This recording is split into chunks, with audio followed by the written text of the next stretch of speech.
በአማራ ክልል በመከላከያ ሰራዊትና በፋኖ ኃይሎች መካከል እየተደረገ ያለው ውጊያ አድማሱን አስፍቶ ቀጥሏል። ትላንት ጀምሮ በጎጃም፣ በወሎ፣ በጎንደርና በሸዋ አዳዲስ ውጊያ ተቀስቅሶ ሰበር ዜናዎች ተበስሯል። እስካሁን በርካታ ኃይሎች ሲደመሰሱ ጥቂት የማይባሉ ደግሞ ተማርከዋል። ትልቅና ሚስጥራዊ የሆነው ወታደራዊ መረጃ ሞቷል። በዝርዝር እንመለከተዋለን።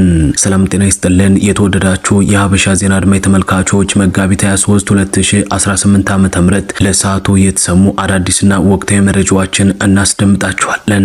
መረጃው ለሁሉም እንዲደርስ እናንተም ቪዲዮውን ላይክና ሼር ቻናሉን ደግሞ ሰብስክራይብ እያደረጋችሁ እስከ መጨረሻው አብራችሁን ቆዩም። በአማራ ክልል በመከላከያ ሰራዊትና በፋኖ ኃይሎች መካከል እየተደረገ ያለው አውደ ውጊያ አድማሱን አስፍቶ መቀጠሉ ተሰምቷል። መከላከያ ሰራዊት ከሰሞኑ አማራ ክልል ላይ በፋኖ የተያዙ ናቸው ያላቸውን በርካታ ቦታዎችን ለመያዝ ከፍተኛ የጦር ሰራዊቱን በማስገባት መልሶ ለመቆጣጠር ኦፕሬሽኖችን እየሰራ ይገኛል። ይህንን ተከትሎ ደግሞ የአማራ ፋኖ ኃይሎች የያዟቸውን ቀጠናዎች ላለመልቀቅ እንዲሁም በፌዴራል መንግስቱ ኃይሎች እየተቃጣ ነው ያሉትን ጥቃት ለመቀልበስ ብርቱ ትግል ላይ መሆናቸውን እየገለጹ ይገኛሉ። በዚህ ሁሉ መካከል ግን የፌዴራል መንግስቱ ወታደራዊ አመራሮች በአማራ ክልል የተከፈተውን ጦርነት ቀልብሰናል፣ በርካታ የፋኖ ኃይሎችም እጅ እየሰጡ ነው ሲሉ ይደመጣሉ። በፋኖ በኩል ደግሞ በክልሉ በሁሉም አውራጃዎች ማለትም በጎንደር፣ በጎጃም፣ በወሎና በሸዋ የፋኖ የተጠናከረ ማጥቃት የቀጠለ ስለመሆኑ ይገልጻሉ። በትናንትናው ዕለት ማለትም መጋቢት 22 2018 ዓ.ም በወሎ ቀጠና የአማራ ፋኖ ብሔራዊ ንቅናቄ የምስራቅ አማራ ፋኖ ጠንካራ ምሽጎችን በመስበር ድል አስመዝግቧል። እንደ ምንጫችን ገለጻ ከሆነ ድል ያስመዘገበው የምስራቅ አማራ ቀጠና የምኒልክ ዕዝ 101ኛ ኮር ስለመሆኑ መረጃዎች አመላክተዋል። በዚህ አውደ ውጊያም የፌዴራል መንግስቱ ከወርጌሳ ከመርሳና ከወልዲያ እስከ መርጦ ድረስ ነበር የተባለውን ኃይሉን በመሰብሰብ ከፍተኛ ማጥቃት ለመሰንዘር ሙከራ ማድረጉን ተከትሎ በአማራ ፋኖ ብሔራዊ ንቅናቄ የምኒልክ ዕዝ 101ኛ ኮር በ11ኛና 35ኛ ክፍለ ጦር በርካታው ኃይሉ ተደምስሷል ነው የተባለ። የፌዴራል መንግስት ያለ የሌለ ኃይሉን አሰባስቦ በዙ 23ና በመድፍ የታገዘ ተኩስ በመክፈት ለማጥቃት ጥረት ያደረገ ቢሆንም የአማራ ፋኖ ብሔራዊ ንቅናቄ 11ኛ ክፍለ ጦር እዜትና ወጠቅ ላይ ምሽግ ይዞ በመጠበቅ ገሚሱ ሲደመሰስ በህይወት የተረፈው ደግሞ እንዲሸሽ ማድረጋቸው ተመላክቷል። በተመሳሳይ ሁኔታ የአማራ ፋኖ ብሔራዊ ንቅናቄ 35ኛ ክፍለ ጦር በጸዶትና በዙፋን አቦ በኩል በቆረጣ በመግባት ታላቅ ድል አስመዝግቧል ነው የተባለ። ይህ አውደ ውጊያ ትላንት ረፋድ 12 ሰዓት ጀምሮ ሙሉ ቀን መደረጉና የፌዴራል መንግስት ኃይሎች ጉዳት ማስተናገዳቸው ነው የተገለጸ። በዚህ ኦፕሬሽን ብዛት ያለው የሰው ኃይልና ብዛት ያለው የነፍስ ወከፍ መሳሪያ መማረኩንም ምንጮች ተናግረዋል። 106ኛ ኮርም በዳውንት ወረዳ ታላቅ ድል ተቀዳጅቷል። በአማራ ፋኖ ብሔራዊ ንቅናቄ የምኒልክ ዕዝ 106ኛ ኮር ቃኝና የ31ኛ ክፍለ ጦር ሻለቃው ትላንት መጋቢት 22 2018 ዓ.ም በዳውንት ወረዳ ወስዶታል በተባለው እርምጃ በርካታ ሰራዊት ሙትና ቁስለኛ መደረጉንም መረጃዎች ያመላክታሉ። በ02 ቀበሌ የጎራዳ ጦቂያ 02 ቀበሌና የቅጠል ቀበሌ 11 ላይ የመንግስት ሰራዊትም ከ17 በላይ ሙትና ቁስለኛ መደረጉ የተነገረ ሲሆን በተለይም የቅጠል ቀበሌ 11 ላይ ብቻ ቁጥሩ በውል ያልታወቀ ሰራዊት ሙትና ቁስለኛ ሆኗል ነው የተባለ። ይህ በእንዲህ እንዳለም ትላንት መጋቢት 22 2018 ዓ.ም የመንግስት ኃይል የአማራ ፋኖ ብሔራዊ ንቅናቄ አፋብን ምስራቅ አማራ ቀጠና የምኒልክ ዕዝ የ303ኛ ግዙፉ አሳምነው ኮር ክንፍ ነው የተባለውን የማረጉ ተማረ ክፍለ ጦርን አፍናለሁ ብሎ በአራት አቅጣጫ መግባቱም ተመላክቷል። በሰሜን ወሎ አስተዳደር ዞን ላስታ ወረዳ መነሻውን ከብልባላ ከተማ ወደ ይምርሃ አቅጣጫ ማድረጉ የተነገረው የደቡብ ዕዝ 204ኛ ኮር 38ኛ ክፍለ ጦር የመንግስት ሰራዊት በጠረዛ ወርቅ አምባ ግንባር፣ ዳቢያ ግንባር፣ አራትያ ተራራ ግንባርና ገረባጤ ግንባር ከመጋቢት 20 ቀን 2018 ዓ.ም ጠዋት 2 ሰዓት ጀምሮ ለተከታታይ 2 ቀናት የፈጀ አውደ ውጊያ ተደርጓል ነው የተባለ። ይሁን እንጂ ግን በዚህ አውደ ውጊያ ከፍተኛ ኪሳራ በፌዴራል መንግስት በኩል ተስተናግዷል ነው የተባለ። እንደ ምንጮች ገለጻ ከሆነ የመንግስት ኃይሎች ብልባላን ሙሉ ለሙሉ ለመቆጣጠር የገቡ ቢሆንም መከላከል ገጥሟቸው ከገባው ኃይል ውስጥም 16ቱ ተደምስሶ 22ቱ ደግሞ ቁስለኛ ተደርጎ በፋኖች በኩል ድል መመዝገቡን መረጃዎች አመላክተዋል። ተነግሯል። በተያያዘ መረጃ ተፈራ ማሞ ክፍለ ጦር ያሁኑ 19ኛ ክፍለ ጦር አይና ከተማ ላይ በአይና ገብርኤል አቅጣጫ በመግባት መጋቢት 21 ቀን 2018 ዓ.ም ከምሽቱ 12 ሰዓት እስከ ሌሊቱ 6 ሰዓት የተሳካ ኦፕሬሽን በመስራት 12ቱን በመደምሰስና 15ቱን በማቁሰል 10 የነፍስ ወከፍ መሳሪያ ደግሞ በመማረክ ድል ማስመዝገብ መቻላቸውን ማህበራዊ ሚዲያ ላይ ይፋ የተደረጉ መረጃዎች ያመለክታሉ። በሌላ አቅጣጫ ከአይና ከተማ ወደ ቋር የመንግስት ኃይሎች በሚንቀሳቀሱበት ጊዜና ፋኖች ቶፋ ገብርኤል ከሚባል ቦታ ቆረጣ በመግባት 24 በመደምሰስ 18 ደግሞ በማቁሰልም ታሪክ ሰርተዋል ነው የተባለው። መነሻውን ካስ ከተማ በጨረቃ በር ቅጥር ግንባር ከላሊኪው በጭፍሮ ወይሎ ግንባርና ኩራዝ ባይ ግንባር ወደ ዘው ማርያም የተጓዘውን የመንግስት ኃይልም መጋቢት 21 ቀን 2018 ዓ.ም ከጠዋቱ 12 ሰዓት ጀምሮ በመመከትና በማጥቃት የበላይነትን በመቀዳጀት የመንግስትን ኃይል ኪሳራ እንዳደረሱበትም ተነግሯል። በጎንደር ቀጠናም አርበኛ ልባርግ ሙላት አለበት በተባለ ቦታ የፌዴራል መንግስቱ ኃይሎች በሁለት አቅጣጫ የገቡ ቢሆንም እርምጃ እንደተወሰደባቸው ተጠቁሟል። ማህበራዊ ሚዲያ ላይ የወጡ መረጃዎች እንዳመለከቱት ከሆነ ትላንት መጋቢት 22 ቀን 2018 ዓ.ም የዳግማዊ ቴዎድሮስ ኮር ጥቁር አንበሳ ክፍለ ጦር ሰብሳቢ ልባርግ ሙላትንና የተወሰኑ የጎንደር አመራሮችን እንዲሁም የድልበር ብርጌድ አባላትን ለመደምሰስ ከማክሰኝትና ከድጎ ንቅናቄ ያደረገው የፌዴራሉ ኃይል ሙትና ቁስለኛ ተደርጎ መመለሱም ተነግሯል።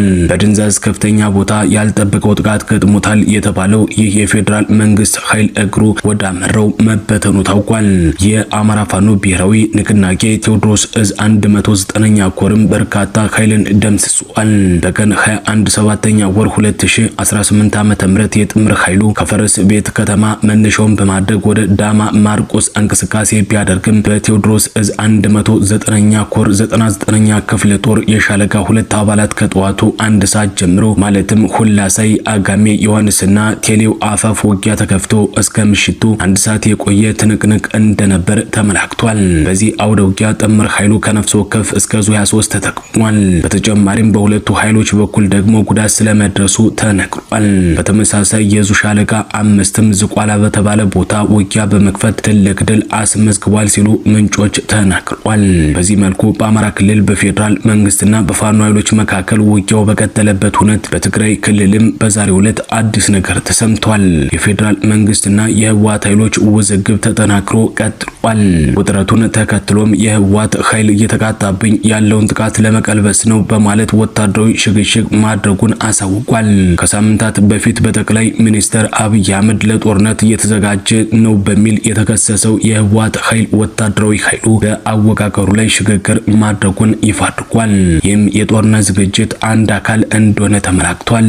በትግራይና በፌዴራል መንግስቱ መካከል የተካረረ አለመግባባት መፈጠሩንና በራሳቸው በትግራይ ፖለቲካዊና ወታደራዊ ቡድኖች መካከል ደግሞ የበረታ ክፍፍል መከሰቱን ተከትሎ ህወሓት አዲስ ወታደራዊ አደረጃጀትንና የፖለቲካ አስተዳደር መዋቅር መዘርጋቱን ምንጮች ገልጸዋል። ከተደረጉት አዲስ አደረጃጀቶች መካከል የትግራይ ተዋጊ ኃይሎች ወይም ቲዲኤፍ የተደራጁበት የሰንሰለት ይገኙበታል። አዲሱ አወቃቀር ህወሓት በማንኛውም መንገድ በክልሉ እጣ ፋንታ ላይ ወሳኝ እንዲሆን የሚያስችለው መሆኑ ታውቋል።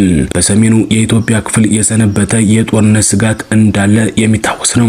ይህንኑ የጦርነት ዳመና ተከትሎ በርካታ መዋቅራዊ ለውጦችን እያደረገ እንደሆነ የሚነገርለት የትግራይ ተዋጊ ኃይሎች ወይም ቲዲኤፍ በተለይም ካለፉት 6 ወራት ወዲህ የታችኛውን እርከን ያማከለ መዋቅራዊ ለውጥ የከፍተኛ ወታደራዊ አመራሮች ሽግሽግና የሰራዊት ድልድል ስራዎችን ሲያካሂድ መቆየቱም ታውቋል። ይህ ሽግሽግ ሰራዊቱን ከፖለቲካዊ ሽኩቻ አውጥቶ ወደ አንድ ማዕከላዊ እዝ ወይም ሴንትራል ኮማንድ ለማምጣት ያለመ ስለመሆኑ ነው የተነገረ። እንደ ምንጮች ገለጻ ከሆነ ሰራዊቱ 4 ግንባሮችንና በቁጥር የሚታወቁ ደግሞ 12 ክፍለ ጦሮች አሉት ተብሏል።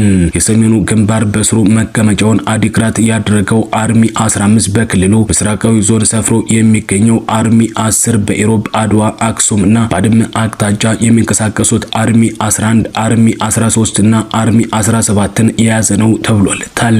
የደቡብ ግንባር በስሩ በማይጨውና በመሆኒ አካባቢ የሚንቀሳቀሰው አርሚ አርሚ 20 ልዩ ስሙ አንበሳ እንዲሁም በኮረምና አላማጣ አቅጣጫ የሚንቀሳቀሱት ደግሞ አርሚ 21 እና አርሚ 23ን የያዘ እንደሆነም ተመላክቷል። የምዕራብ ግንባርም ባለፈው ዓመት መጨረሻ የተቃውሞ ድምጽ ያሰማውና በጸለምት ሁመራና በማይጠምሪ ድንበር አካባቢዎች የሚንቀሳቀሰውን አርሚ 31 በስሩ ይዟል ነው የተባለ። ወልቃይትና ሱዳን ድንበር መተላለፊያዎች የሚንቀሳቀሱት አርሚ 33 እና 35ም በዚሁ ግንባር ስር እንደሆኑ ነው የተነገረ። አርሚ 91 ወይም ሜካናይዝድ ተብሎ የሚጠራው ከባድ መሳሪያዎችን የታጠቀው ክፍለ ጦርም በጀነራል ገብረ መድህን ወይም ደግሞ በጀነራል ድንኩል ሲመራ የቆየ ሲሆን በመቀለ ከተማ ልዩ ስሙ ጎሃ አካባቢ ሰፍሮ እንደሚገኝም ተጠቁሟል።